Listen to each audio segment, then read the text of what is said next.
Hello library families, Miss Laura here from the Innisfil Idea Lab and Library, and thanks for joining me for today's STEAM activity.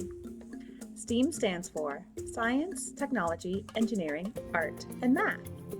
Today, I'm going to show you one of the library's new kits that supports STEAM learning at home. This is the All About Bees Learn at Home kit. This kit was made on the laser engraving machine at the library.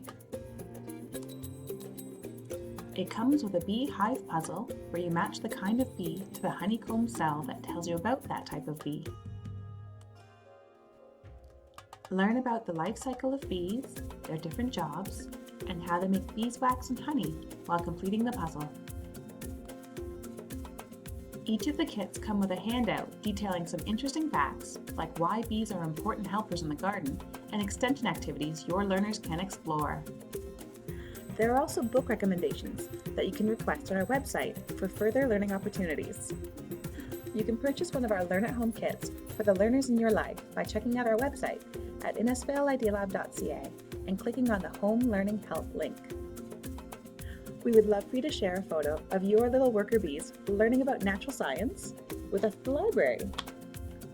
You can tag us on social media at Innisfil Idea Lab, or you can send me an email at ljefffery@innisfilidealab.ca. Hope to see you all soon. Take care.